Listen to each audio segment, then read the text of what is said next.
A polarização da campanha presidencial trouxe como consequência a radicalização do debate. Os lados se xingam quase que o tempo todo e o mais importante fica de fora. O que tem que ser feito para consertar o país de uma vez por todas? Sim, porque de remendo a gente já está cheio, né?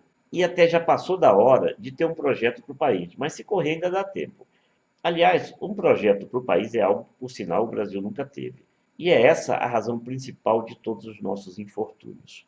O único que ao menos tentou construir um projeto para o Brasil foi o Juscelino Kubitschek, que depois foi cassado e em seguida morreu num suposto acidente de carro durante a ditadura, enquanto fazia um movimento para tentar restabelecer a democracia.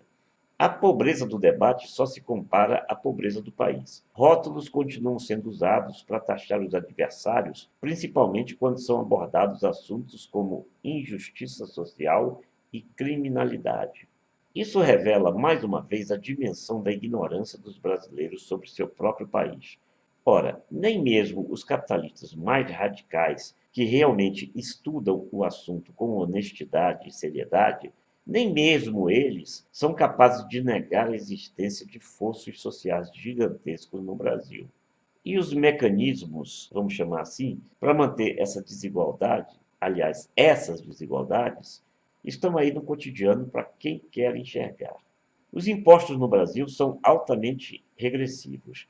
Não existe um só técnico em questões tributárias que se negue a reconhecer que o pobre paga mais impostos proporcionalmente do que os ricos. E isto, por sinal, sempre agravado pelas renúncias e demais benefícios fiscais que são constantemente disponibilizados para os mais favorecidos. E o pior, na ausência ou negligência do Estado em relação à contrapartida dos tributos, o pobre sempre leva a pior. Os ricos podem pagar escolas particulares para os seus filhos, enquanto para os pobres restam as escolas públicas ruins, com professores mal remunerados, desestimulados e mal preparados. Não existe creche para os filhos dos pobres, numa época em que se torna cada vez mais evidente a necessidade de o casal exercer uma atividade econômica para sustentar a família. Para tentar sustentar a família, na verdade, né? Olha aí, até o cachorro está revoltado. As mães que precisam trabalhar só têm duas opções: deixar os filhos trancados dentro de casa, refém de todos os riscos inerentes à fase infantil, ou pagar alguém para tomar conta deles.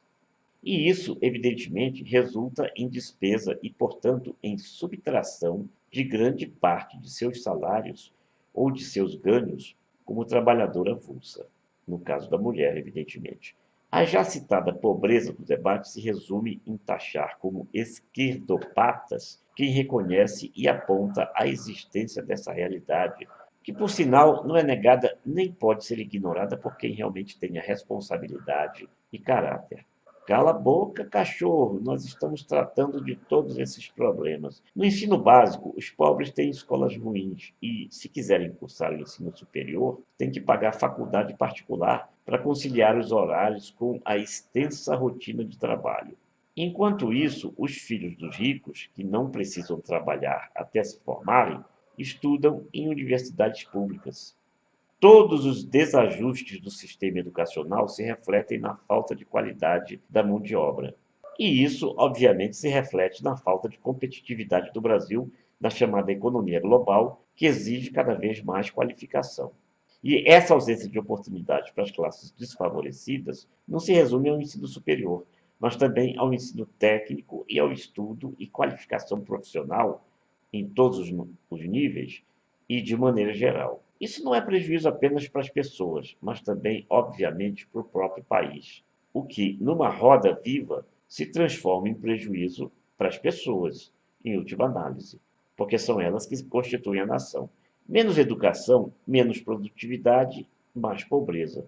E surge aí outra evidência quanto à pobreza do debate nacional.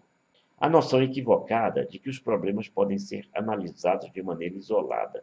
Tudo tem correlação. As desigualdades sociais resultam na falta de qualificação profissional, que por sua vez se reflete na dificuldade de colocação no mercado de trabalho, que por sua vez se reflete nos índices de criminalidade e em outros dramas vividos pela sociedade.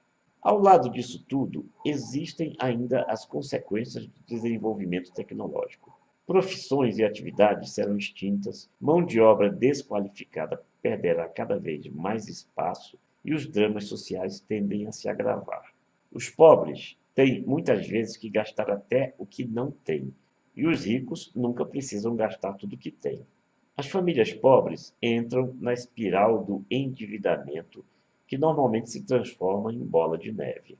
Acabam enriquecendo cada vez mais os bancos e as financeiras que pertencem aos ricos. Enquanto isso, os que se dizem participantes do debate político adotam apenas o ódio como ingrediente desse suposto debate, que se resume a uma guerra de ideologismos, como nós costumamos dizer, caracterizado por ideologias que se fanatizam. A questão agora não é ficar mais se limitando a essa guerrinha de idiotopatas, já que os debatedores adoram os rótulos. Se o debate não for profundo e abrangente, a tendência é abrir espaço para o caos e a perpetuação de tragédias. Nada se produz sem métodos e sem projetos. Problemas profundos, complexos e interligados não se resolvem num passe de mágica, de um dia para o outro. As pessoas têm a ilusão de que é possível resolver tudo rapidamente. E disso tudo surge uma realidade implacável. As camadas mais pobres não têm mais o que ceder. E isso não é comunismo nem esquerdismo, é coerência e realidade, nua e crua. Basta ter dignidade e honestidade para enxergá-las.